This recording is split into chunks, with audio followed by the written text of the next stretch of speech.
नारायणं नमस्कृत्य नरं चैव नरोत्तमं देवीं सरस्वतीं व्यासं ततो जयमुदीरयेत्। नष्टप्रायेष्वभद्रेषु नित्यं भागवत सेवया भगवतीर्वुत्तमश्लोके भक्तिर्भवती नैष्टिकी।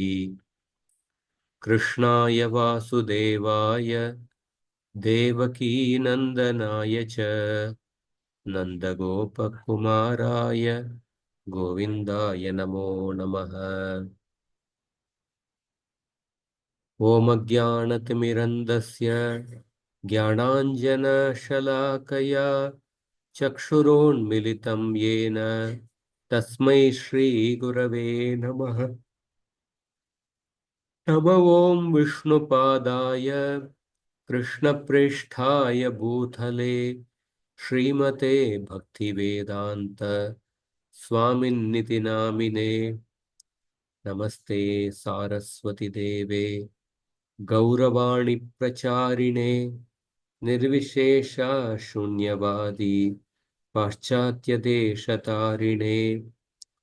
जय श्री कृष्ण चैतन्य प्रभो नित्यानंद श्री अद्वैत गदाधर श्रीवासादि गौर भक्तवृंद। हरे Krishna Krishna Krishna Hare Hare Hare Ram Ram Ram Ram Hare Hare. Hare Krishna. So we are discussing the 9 characteristics of Vaikuntha. Out of that we have discussed 8 characteristics so far. I'll just mention the 9 characteristics and then we'll go.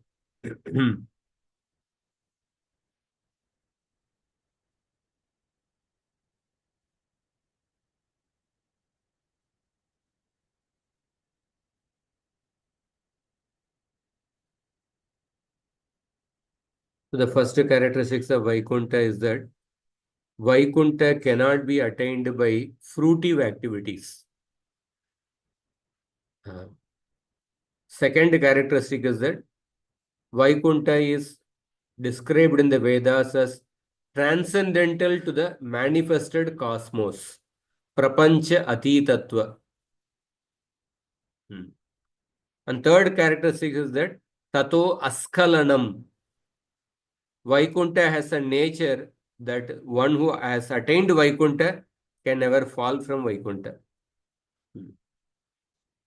And the fourth characteristic is that it can be attained only by a person who is beyond the 3 modes of material nature, who is freed from the 3 modes of nature.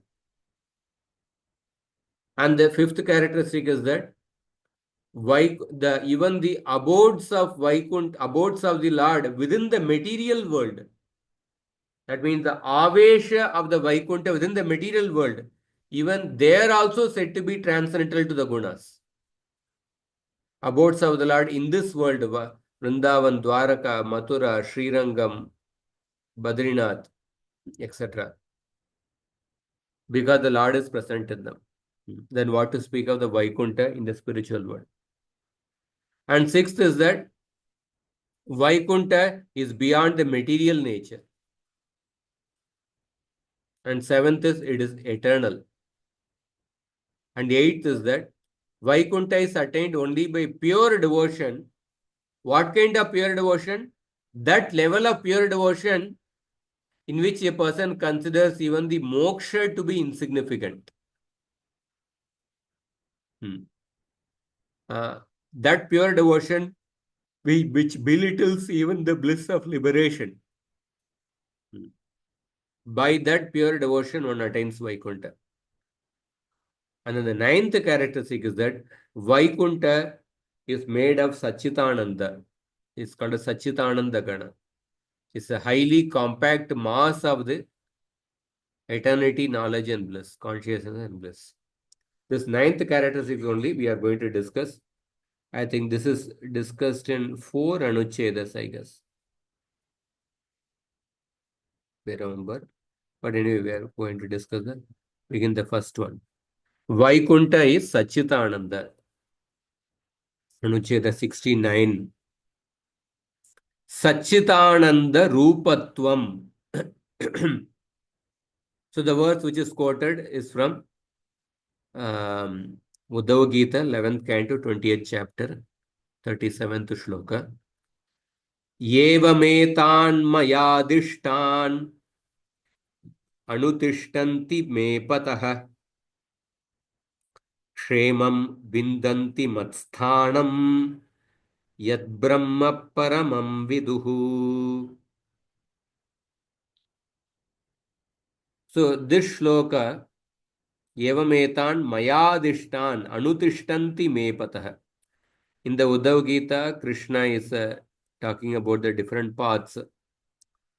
In that chapter, at the end, the shloka comes. Those who perpetually adhere to my paths, me patah. That means like mama patah. Patah is used in the plural. It refers to the path of jnana, karma, and bhakti. Those who perpetually adhere to my paths, which maya adishtan, which are established by me. Evam etan mayadishtan. Those anutishtanti me patah. Me patah means mama patah. Those who follow my paths, which are established by me, kshemam vindanti. They attain great benefit. They attain great kshema. They attain the highest welfare. Mat sthanam. They attain the highest welfare. What is that? They attain my abode. What is the nature of that abode? Yad Brahma Paramam Viduhu. Yad Matsthanam Yad Brahma. That is the key word, especially in relation to this particular Anuccheda. They attain my abode, which is the highest welfare, and that abode is Yad Brahma. It is made of Brahman. That means it is made of Sat-cit-ananda. Sat-cit-ananda Rupatvam. Paramam Viduhu. Yad Brahma Paramam Viduhu. Which they know to be the supreme Brahman, my abode. They attain my abode, highest welfare, which they know to be the supreme Brahman.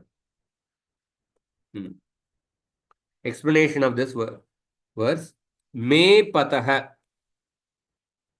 Me means mama. Mama patah. What do this my paths refer to? Jnana, karma, bhakti lakshanan. Mat praptyupayan. So Krishna taught about 3 paths: jnana, karma, and bhakti. The term me pata refers to the means to attain me, namely jnana, karma, and bhakti. How can jnana and karma? They are also the paths to attain Krishna. They explain further. Jnana karmanorapi bhakteshu bhaktehe pratamatah kvachit kadachit kinchit sahaya karitvat. Even the path of jnana marga and karma marga, they are helpful to a devotee in the beginning. So jnana and karma are included here because they are sometimes little helpful. Kvachit, kinchit, they are little helpful to kvachit, to some devotees. Pratamatah, at the beginning of their spiritual advancement. Bhaktehe pratamatah kvachit kadachit kinchit sahaya karitva. So that is why Jnana Marga and Karma Marga also included here, because they are helpful to some devotees at some times in the beginning. They help the practice of bhakti, sahaya karitva. So Kshemam refers to Kshemam vindanti. Kshemam mad bhakti mangalamayam yat sthanam paramam brahma iti vidur jananti. They attain the highest welfare, kshemam. What is that? They attain my abode, which is mad bhakti mangalamayam yat sthanam, which is param brahma, which is nothing but the param brahma. Kshema refers to that place which is filled with the auspiciousness of my devotion. They know that place to be the absolute truth or Paramam Brahma. And then he quotes another shloka to support. A similar example is found in the 10th canto. The 10th canto, that 28th chapter, Krishna shows the Vaikuntha to the residents of Vrindavan. The Nanda Maharaj and other Gopas, they when they enter the Yamuna, Krishna shows the residents of Krishna shows them the abode of the Goloka Vrindavan. So those two shlokas, the description of Vaikuntha, what they saw, the Goloka Vrindavan, that is described in these two shlokas. Idameva, ittameva udaharishyate cha. The same example is also explained, same point is also explained through another shloka. Ittameva udaharishyate cha. Iti sanchintya bhagavan महाकारुणिको हरिः दर्शयामास लोकं स्वं गोपाणां तमसः परम् सत्यं ज्ञानम् अनन्तं यद् ब्रह्मज्योतिः सनातनम् यद्दि पश्यन्ति मुनयो गुणापायो समाहिता इति संचिन्त्य भगवान महाकारुणिको हरिहि, the supremely merciful Bhagavan Hari, darshayamasa swam lokam darshayamasa, he showed his own abode to the Gopas, and that abode is tamasa param, which is beyond the modes of material nature. Iti sanchintya, after reflecting in this way, Mahakaruniko, the supremely compassionate Sri Hari, revealed darshayamasa Gopanam to the cowherds, Swam Lokam, his own abode, which is Tamasa Param, beyond the darkness of the material world. And what is the nature of that abode? Satyam Jnanam Anantam. Yad Brahma Jyotis Sanatanam. So this is the key word, especially in relation to the theme of this anuccheda, that is sat-cit-ananda rupatva. That abode is made of Satya, Jnana and Ananta, unlimited. Yet Brahma Jyoti, it is non-different from Brahma. It is eternal. Yaddi Pashyanti Munayo Gunapayo Samahita. That abode is the truth, knowledge, infinity, and eternal divine light that thoughtful sages witness in the depths of their trance after the effacement of the material qualities. Yet Dipashyanti means the intelligent Munayaha. Munayaha, Yaddi Pashyanti, Yaddi Munayo Pashyanti. The intelligent sages see that abode. What kind of intelligent abodes? What kind of sages? Gunapayo Samahita. Those who transcended the three modes, three gunas, because of being situated in Samadhi, Samahita. They realize this abode to be made of Satyam, Jnanam, Anantam, Yad Brahma Jyoti Sanatanam. Then some comment by Jiva Goswami. Ubayatrapi Chakarad Adhyaharadina tu Arthantaram Kashtam Bhavati. So we'll discuss this little elaborately. In these two shlokas, that means the previous shloka 11th canto shloka, the 10th canto shloka. Suppose if we add the cha, chakarat, adhyahara means including. Chakara means, chakara refers to the letter cha. Ubayatrapi, in both these shlokas, if we include the word cha, if we include the letter cha, then there will be difficulty in the meaning. Arthantaram kashtam bhavati. There will be some difficulty in the right meaning. Thaireva cha tamasa prakrite param iti vaikuntasyapi visheshanattvena vyakyatamiti Shri Bhagavan.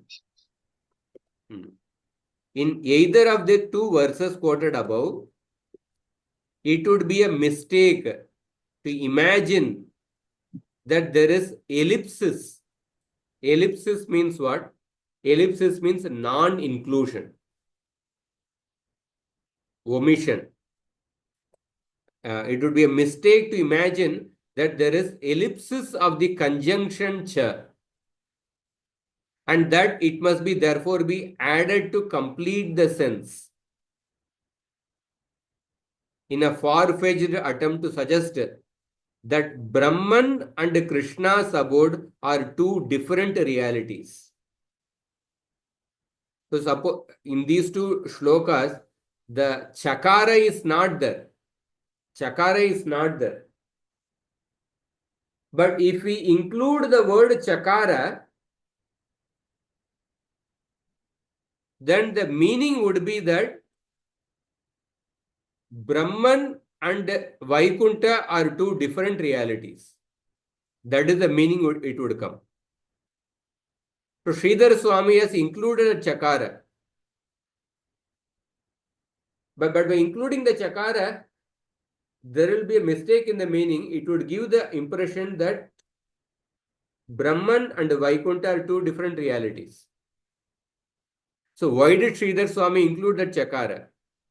We will discuss that.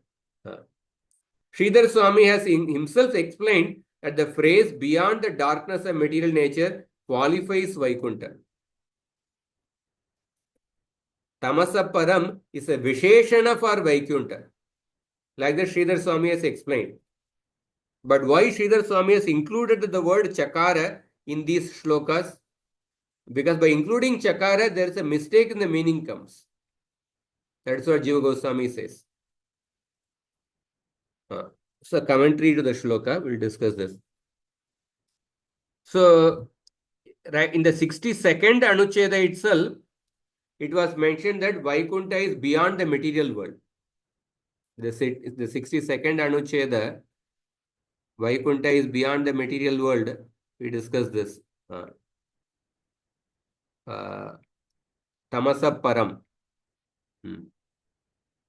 So, although it is discussed there that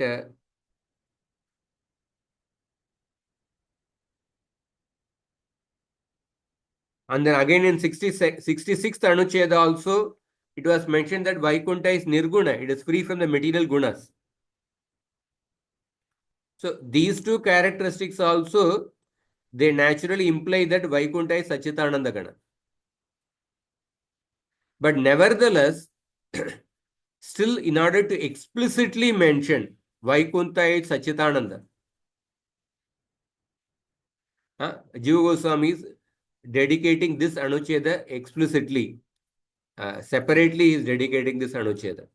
Already by the 62nd and the 66th Anucheda, it is implied that Vaikuntha is sat-cit-ananda, but still to explicitly mention, explicitly prove the point Vaikuntha is sat-cit-ananda, he is speaking this, he is in this Anucheda, he is bringing out a separate pramana. So the Advaitavadis, they don't accept that Vaikuntha is a transcendental realm. They don't accept that Vaikuntha is a transcendental because they are predisposed to interpret all the form as limitation. Because they feel that anything which has a form, that means it must be illusion. It must be made of the three modes of nature. They have a predisposed conception. So therefore, because of this, the predisposed conception, because of the imposition of limitation on the absolute, they deny even the possibility of the transcendental form, and they deny the possibility of a transcendental abode, Vaikuntha. They consider that the formless Brahman is the only ultimate supreme destination. So at best, they take Vaikuntha as a synonym for Brahman or Mukti.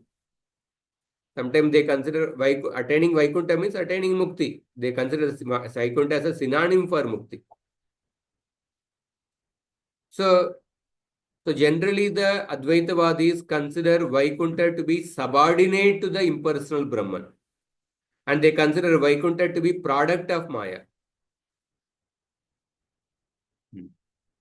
So they feel that only in the impersonal Brahman, time, place, and direction do not exist. Time, place, and direction do not exist in the Brahman, but are perceived with Brahman as their background. And they are material upadhis or artificial impositions on the spirit. So by the knowledge of their Adhisthana or Brahman, these upadhis are placed into recession, just as one recognizes a rope as a rope, he does not mistake it for a snake. So essentially, the Advaitavadis, what they feel is that anything which has a place, anything which has a form, wherever there is a time is there, it must be made of three gunas only. Because there is upadhi there. Because Vaikuntha is a place, and Vaikuntha, there is a place having many forms, therefore it cannot be a supreme, it must be made of Maya. It is subordinate to the impersonal Brahman. So it cannot be equal to the impersonal Brahman, it cannot be superior to the impersonal Brahman, it has to be subordinate to the impersonal Brahman. This is the opinion of the Advaitavadis, because Vaikuntha has place, it has form, and there is a daytime, nighttime, therefore it must be subordinate to the impersonal Brahman. So in order to remove such a misunderstanding, Jiva Goswami is devoting 4 anucchedas, 69, 70, 71, 72, to explain the Vaikuntha's Swarupa, the true nature. So in this anucheda, Jiva Goswami is first quoting a shloka from the Uddhav Gita. In the Uddhav Gita, 11th canto, 28th chapter, Krishna has described 3 processes for the advancement of the human beings. Path of Jnana Marga, Karma Marga, and Bhakti Marga. And Krishna says that I have taught these paths for the ultimate welfare of the humankind. Kshemam Vindanti.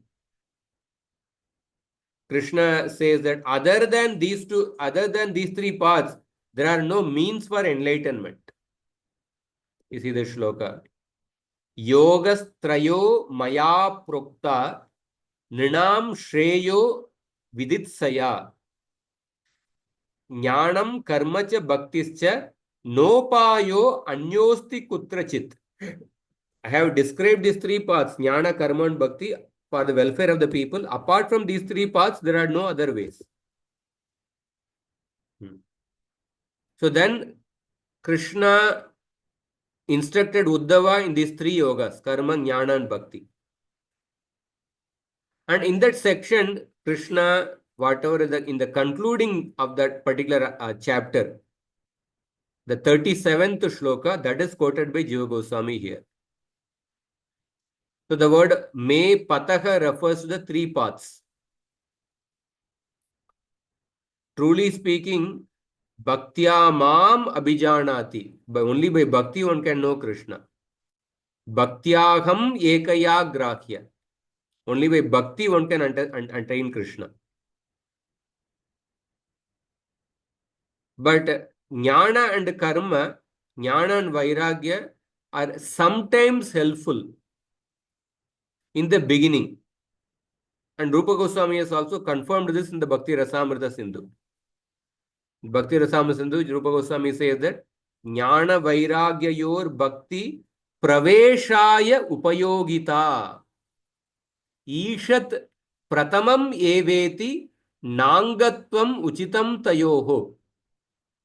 Jnana and Vairagya, they are helpful somewhat in the beginning, but they are not considered as angas of bhakti. They are somewhat helpful in the beginning to enter upon the path of devotion, but they should not be considered as distinct limbs of bhakti. So, Jnana and Vairagya help a person to detach from the material sense gratification. Therefore, they help one to appreciate the significance of bhakti. Jnana and Vairagya, they can be compared to the cleaning of a gun. So, cleaning a gun is certainly helpful for a shooter to use the gun to shoot his target. But just cleaning the gun does not guarantee that one will hit the target. They are helpful, but it does not guarantee one will hit the target. Similarly, Jnana and Vairagya, although they are beneficial, they do not assure the attainment of bhakti. Because bhakti is independent. So cleaning a gun is a process external to the marksmanship itself. Cleaning a gun it's a process external to the actual act of shooting. Similarly, Jnana and Vairagya are external. They are independent. They are external to the bhakti actually. So therefore, when the Lord says that those who perpetually adhere to my paths, he specifically means bhakti only. So when they attain completion of the paths in bhakti, they attain Vaikuntha, Matsthanam. Yet Brahma, and they realize that Vaikuntha to be the supreme Brahman. So while commenting on this shloka, that is 11.20.37, Sridhar Swami writes in his commentary, he adds the word chakara. The chakara is not there in the shloka. But Sridhar Swami in his commentary, he says that they attain my world, which is free from time and maya, and they also know the Supreme Brahman. The word chakara, it gives the meaning of also, and. So Sridhar Swami, by adding the chakara, which is not there in the shloka, he gives the interpretation that they attain my world Vaikuntha and they also know the Supreme Brahman, the impersonal Brahman. So the chakara does not appear in the shloka. But Sridhar Swami, by giving an interpretation, he has suggested that there is a omission of chakara. There is an ellipsis of the word chakara. So by adding the word chakara, it gives room for the Advaitavadis to interpret the shloka according to their viewpoint.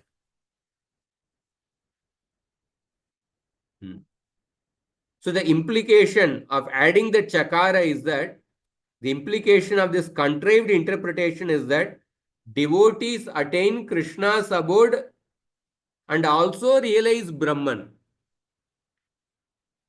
which would indicate that the impersonal Brahman is superior to Vaikuntha.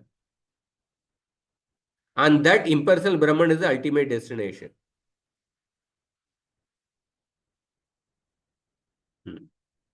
And Jiva Goswami, Then he quotes two shlokas from the 10th canto, 28th chapter, where Krishna showed Vaikuntha, Golok Vrindavan to the Brajavasis. Sridhar Swami comments on this first shloka, that is 10.28 in this shloka.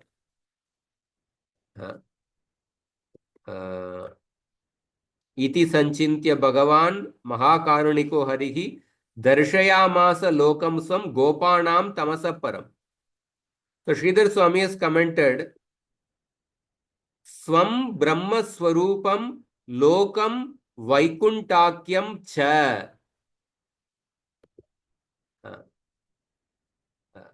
Swa means Brahman and Loka means Vaikunta. Swam Brahma Swarupam. Swam refers to Brahma Swarupam and Lokam refers to Vaikuntakyam. Vaikuntakyam cha tamasa prakrite param. Sorry, Swam Brahma Swarupam Lokam Vaikuntakyam cha. This is the Sridhar Swami's comment.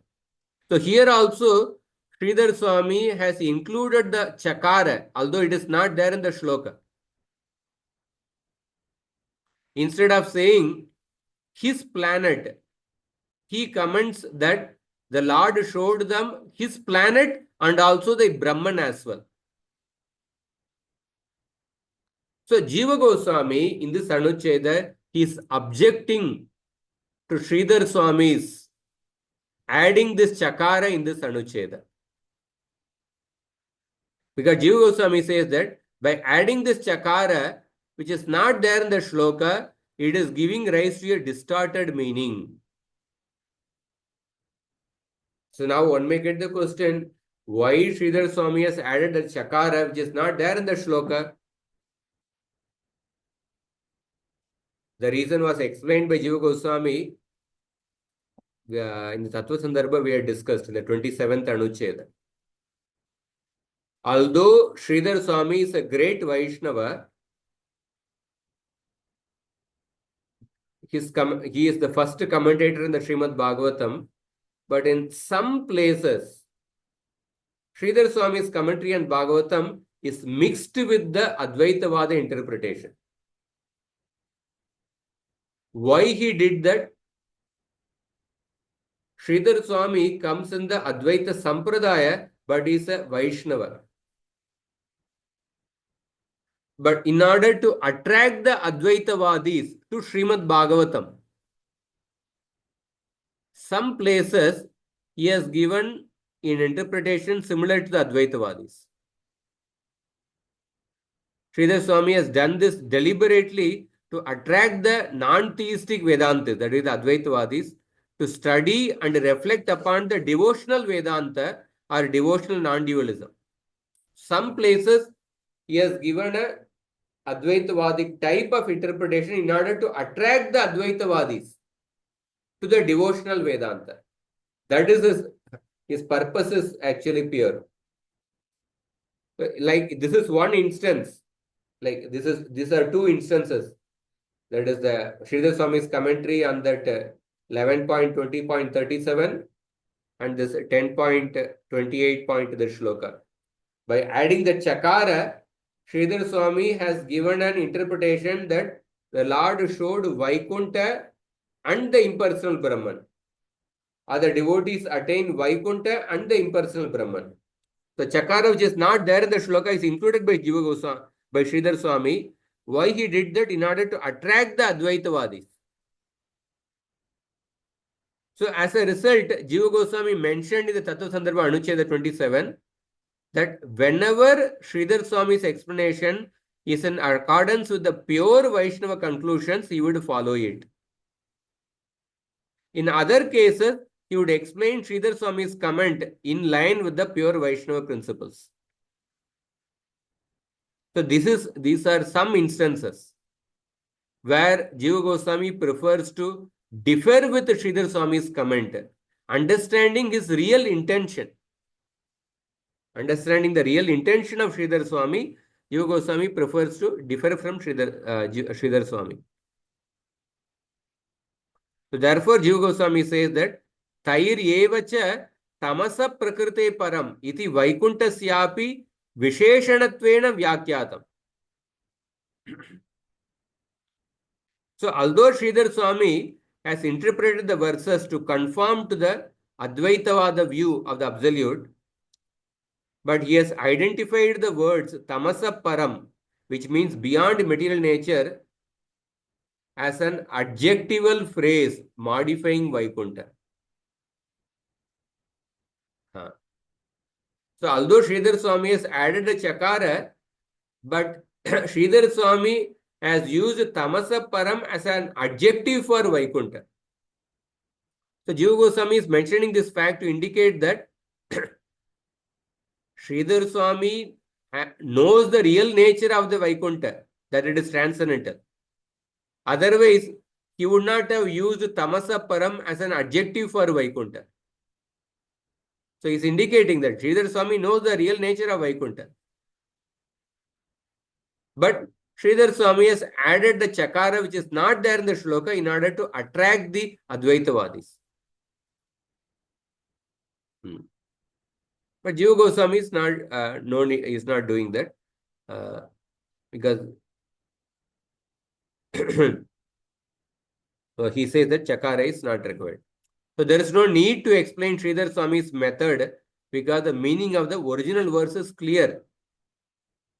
So these verses especially describe the residents of Raja, because for the residents of Raja, why do they have to see the impersonal Brahman?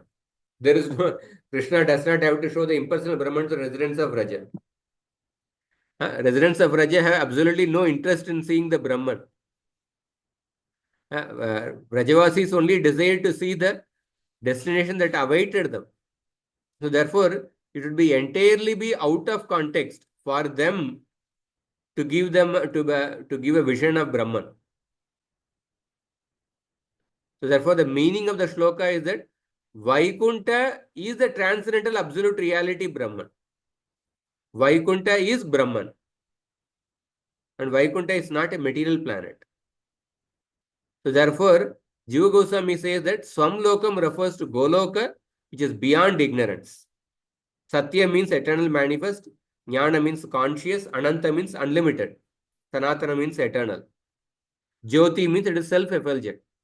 So all these phrases, Satyam, Jnanam, Anantam, Sanatanam, and Param Jyoti, all these phrases indicate that Vaikuntha is sat-cit-ananda in nature. So those sages who are free from the gunas, they can see this planet. The Rigveda also confirms this. Om Tad Vishnu Paramam Padam Sada Pashyanti Surayah. The great sages always see the supreme abode of Vishnu. And then in the next Anuccheda, Jiva Goswami continues how Vaikuntha is sat-cit-ananda. We'll discuss the next Anuccheda also. Next Anuccheda, 70th Anuccheda.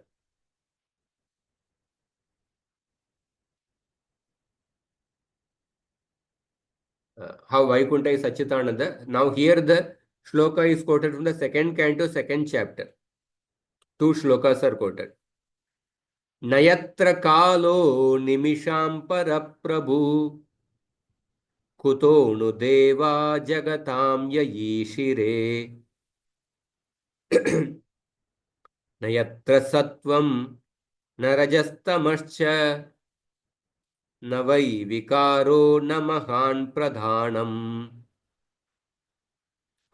parampadam vaishnavamamananti tadyan neti netitya dutsi srikshavaha visrijya dauratmyamananya sauhrida hridopaguhyarha padam pade pade. So second canto, second chapter, the topic of Krama Mukti is described by Shukadeva Goswami to Parishit Maharaj. 1 minute.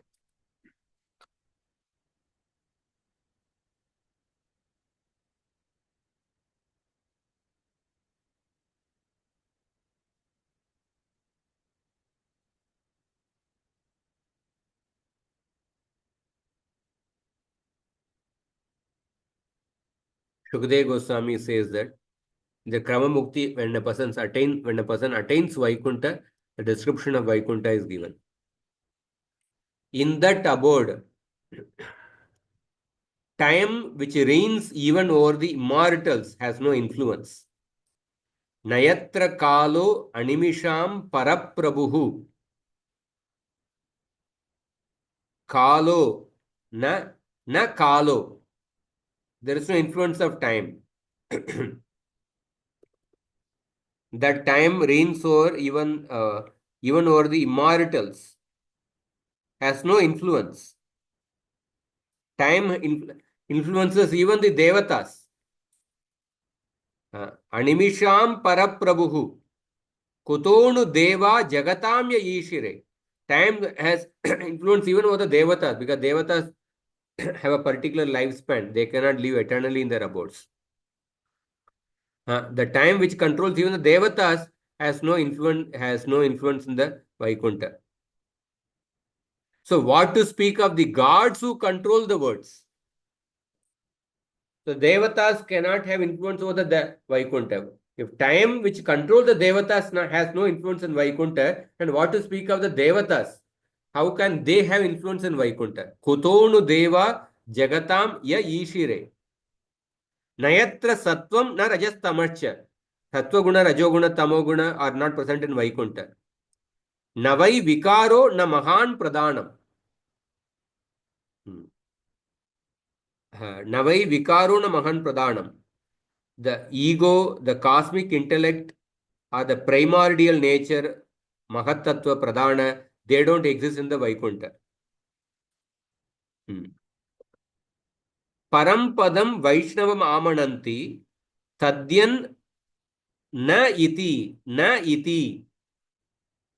it utad it atad ut sisrikshavaha it atad ut sisrikshavaha na iti means the process of neti. Ut sisrikshavaha means those who desire to realize the absolute truth by the process of neti, not this. They abandon false notions about the self's true identity. Visrijya means abandoning, giving up. Dauratmyam refers to the false notions. So those who desire to realize the absolute truth by the process of neti, visrijya, they abandon the false notions about the self's true identity. And being filled with a single-minded, heartfelt devotion. Ananya sauhruda hrudopaguhya arhapadam pade. Ananya sauhruda. Being filled with a single-minded, heartfelt devotion, they embrace in their hearts. Hrida upaguhyam means embracing in their hearts. They embrace in their hearts, pade, at every moment. What do they embrace? Hrida upaguhyam hridopaguhya arhapadam. Arha means deserving. They embrace in their hearts at every moment the feet of the deserving one. Arhapadam, the feet of the deserving one. And such people, Parampadam Vaishnavam Amananti. Such people regard the Parampadam, the abode of Sri Vishnu, as the supreme station. Parampadam Vaishnavam Amananti. Vaishnavam here refers to the abode of Vishnu. They consider the Amananti means consider. They consider the Vaishnava, the abode of Vishnu, that is Vaikuntha, to be the Parampadam, the supreme destination. That is the meaning of the shloka. Let us go to the Jiva Goswami's explanation. The word atat. Atat, where does it come? The second shloka you see. Neti neti iti atad ut sisrikshavaha. Atat means chit vyatiriktam. The term atat, all that is not that. Literally, it means that atat. Tat means that. Atat means not that.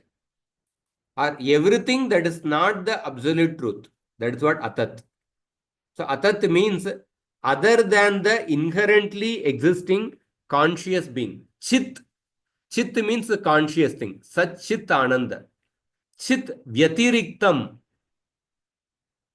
Chit vyatiriktam means other than the conscious being.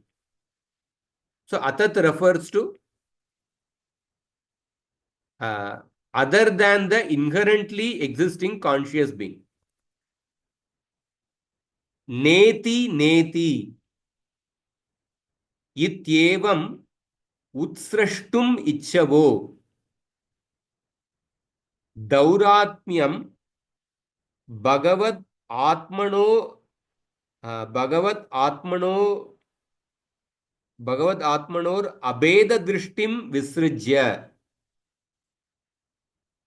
अर्हस्य Shri भगवतः पदम चरणारविंदम पदे पदे पदे पदे means प्रतिक्षणम हृदा उपगुह्य उपगुह्य means आश्लिष्य embracing न अन्यस्मिन् सौहृदम येषां तथा भूताः संतो यद आमनन्ति जानन्ति तद वैष्णवं पदम श्री वैकुंठम इति ब्रह्म स्वरूपमेव तदिति तात्पर्यम तदिति तात्पर्यम. So they desire to cast off the atat or the non-real. So atat means what? Chit vyatiriktam. Chit means the inherently conscious being. So chit vyatiriktam means anything other than the inherently conscious being. So atad ud sisrikshavaha.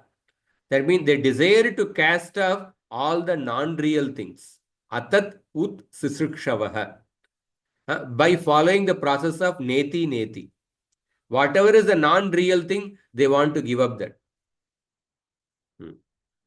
And visrijya dauratmyam. They abandon the false notions about the Atma. So there are two kinds of false notions. One kind of false notion is that to think the Atma to be made of matter. To think the Atma to be the mind, or to think the Atma to be the body. This is one kind of false notion, considering the Atma to be made of matter.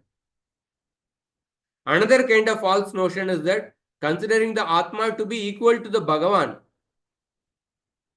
considering the Atma to be equal to the Brahman. This is another false notion. So Visrajya Dauratmya means giving up both these false notions. They abandon false notions about the true self's true identity, namely the view that the self and the Lord are absolutely without distinction. And they embrace the lotus feet of the deserving one, Arha, that is Bhagavan, within their hearts at every moment.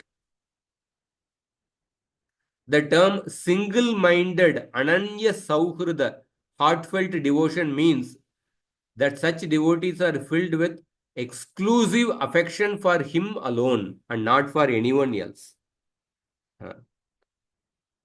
Na anyasmin sauhridam yesham tata bhutaha santaha. They don't have devotion for anybody else. They have single-minded devotion for Vishnu. Such sages regard the abode of Vishnu, or they know the abode of Vishnu, Vaikuntha, to be the very form of Brahman. That is the import of the shloka. And then further he says, Anena prema lakshana sadhana lingena nirakara rupam arthantaram nirastam. So here it is clearly mentioned, only by prema one can attain Vaikuntha, because ananya sauhrida krida upaguhya, these words indicate that only those people who are steeped with devotion, prema, only they can attain Vaikuntha. So since this abode is attained through the spiritual practices rooted in love of God, any other interpretation of this verse amounting to the utter denial of form must be rejected. So prema means there is an object of love. That means it must have a form. So since this abode is attained only through the prema, the person who is rooted in love of God, so therefore to interpret the shloka to be denial of the form must be rejected. And then further Jiva Goswami says, Atra nirakara parayanasya api muktapala tika krito daiva abhivyanjita giryata tat parampadam vaishnavam amananti.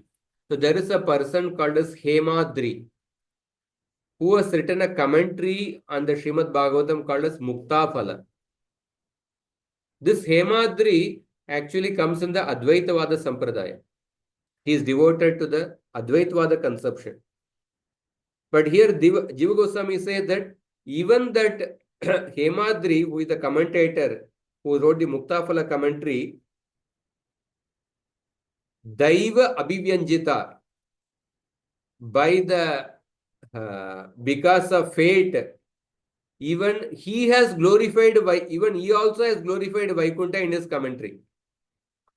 What he has mentioned, Tat Parampadam Vaishnavam Amananti, Adhikrita Adhishtita Raja Adhishtitatvavat Brahmadi Padanamapi Vishnuna Adhishtitatvat Param Ityuktam Vishnunaiva Adhishtitam Ityartaha iti. Vishnuna eva adhishtitam ityartaha iti. Even Advaitavada commentator called as Hemadri, although the writer of the Muktaphala commentary is committed to the formless conception of the Absolute, but the fate Daiva has inspired him to explain this verse as follows. How he has explained? They regard the abode of Vishnu as the supreme station. The planets such as that of Sri Brahma are under the control of Vishnu. Just as a provincial king is under the command of an emperor. Adhikrita adhishtitara Raja adhishtitatvavat. Just like the provincial kings, small kings are under the control of an emperor. Similarly, all the planets in this world, starting with Brahma's abode, all the Devatas abode, are under the control of Vaikuntha. So therefore, the adjective supreme has been used to qualify Vishnu's abode. Thus means that this supreme station is presided over only by Sri Vishnu. So Jiva Goswami is saying that even the Advaitavada commentator has glorified Vaikuntha. And then finally he says, Atayeva Shrutavapi Tasya Swa Mahima Eka Pratishtitatvam. Atayeva Shrutavapi Tasya Swa Mahimaika Pratishtitatvam. The same conclusion is also confirmed in the Shrutis. He is quoting the Chandogya Upanishad. Sa Bhagavaha Kasmin Pratishtita iti Sve Mahimni iti Atayeva Voktam Ka Itta Veda Yatra Saha Tata Upanishad iti. The same conclusion is confirmed in the Chandogya Upanishad and the Kata Upanishad. Therefore, the Shruti establishes the Lord as situated exclusively in his own glory.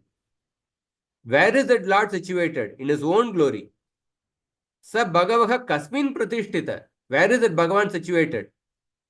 Sve Mahimni, he is situated in his own glory. The Chandogya Upanishad shloka. Katha Upanishad says that Ka Itta Veda Yatra Saha. Who can know where he exists? Ka Itta Veda Eva Saha. In this way, even the Shrutis confirm about the supreme nature of Lord's abode. We'll just quickly go through the commentary, then we'll end. So, Jiva Goswami continues to explain the nature of Vaikuntha. He is quoting two shlokas from the second canto. So, Shukadeva Goswami is explaining the path of Krama Mukti and Sadhyo Mukti, gradual liberation and immediate liberation. So, while describing that, Shukadeva Goswami is explaining how to meditate on the Lord within the heart and how by gradual process of meditation, the meditator becomes freed from the disturbances of the senses and mind, and then he attains the transcendental platform. So the two shlokas describe the state of transcendence called as Parampadam, the supreme abode of the Lord. And this abode is free from the influence of time. So material world is controlled by the Devatas, and these Devatas are under the control of time, but time cannot have influence the Vaikuntha. Gunas also have no control in Vaikuntha. So an alternative meaning is that time has no control over Vaikuntha, which is free from the gunas of nature and their source pradhana. So only those people who desire to give up association with the inert matter. Atat means chit vyatiriktam, anything which is other than the chit vastu. That means basically matter. Atat ut sisrikshavaha, those who desire to give up their association with the inert matter, who understand that the Lord both includes and transcends everything, and who have loving feelings exclusively for the Lord and his devotees. Only such people can understand Vaikuntha. Ananya Sauhrida. Such people can understand Vaikuntha. So the word Dauratmya generally carries the meaning of depravity or moral corruption. So here, Visrujya Dauratmya. So here it is referring to the one should give up the two kinds of moral corruption in relation to the Atma. One is that taking the Atma to be the body-mind complex, the Dehabhimana. And when a person thinks like that, then one simply wants to enjoy the matter. Or taking the Atma to be the infinite reality, Atma to be equal to Brahman. And thus denying the fact that Atma is a Amsha of Bhagavan. These are the two kinds of moral corruption, two kinds of misunderstandings. So when you think the Atma to be made of matter, this is a moral corruption which reduces the pure conscious self to inert matter. You are downgrading something which is spiritual to material. And the second kind of moral corruption, where you can equate the Atma with the Bhagavan, it is basically inflating the pure self to the totality. It is inflating, that means considering the Jiva to be equal to Paramatma. So one has to give up both these kinds of moral corruption. The pure self is nothing but Mamaivamsho Jiva Loke Jiva Bhuta Sanatana. So the pure self is inherently and inviolably one in identity, at the same time distinct from the conscious soul. There's qualitative oneness and quantitative difference. So only when a person is free from the moral corruption of ascribing to the self either of these false identities, then he can enter the Vaikuntha. And this freedom cannot be material, as only transcendental consciousness manifests the true nature of the self. So therefore, Vaikuntha cannot be a material destination. It is also it's also Vaikuntha is also not devoid of form. That means Vaikuntha is inclusive of the transcendental form. And the verse also says that Krida Upaguhya, the devotees embrace the Lord's feet within their hearts at every moment, Pade Pade.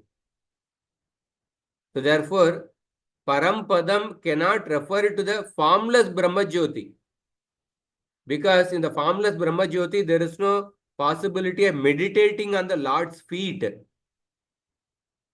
But here it is clearly mentioned the devotees embrace the Lord's feet, they meditate upon the Lord's feet. So that is clearly feet indicates that the whole body. That means this is definitely talking about the Vaikuntha in which the Lord is personally present. And then, as I mentioned, that Hemadri is a Advaita, comes in Advaitavada school. He wrote a commentary called as Kaivalya Deepika commentary on the Mukta Phala of Sri Opadeva. So Mukta Phala is a commentary written by a person called as Opadeva on the Srimad Bhagavatam. And Hemadri wrote a commentary on Mukta Phala. His commentary is called as Kaivalya Deepika. But by the will of the Lord, even the Hemadri's comment on the first verse of this work confirms the Vaishnava understanding. That the Vaikuntha is the topmost abode, it is sat-cit-ananda. So in these two shlokas, Upadeva explains the formless feature of Vishnu. So according to him, Vishnu has two features, formless and endowed with a form. Prior to this, Upadeva explained the formless feature of Vishnu. But in the relevant portion of this commentary, Hemadri says that even the topmost planet in this material world is under Vishnu's control, but his supreme abode is not controlled by anyone else, because Vaikuntha is a manifestation of internal energy. That way, Jiva Goswami says that even the Advaitva, the commentator, has confirmed about the nature of Vaikuntha as Sat-cit-ananda. Like that, he gives the additional this one.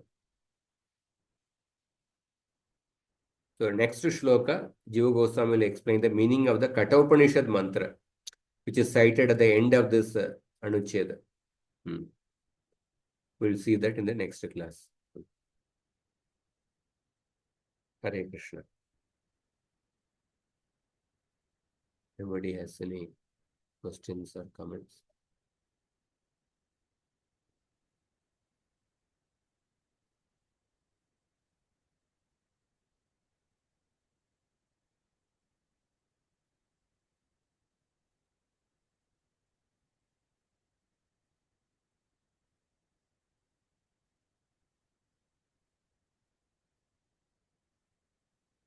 I just returned from Kumbh Mela today.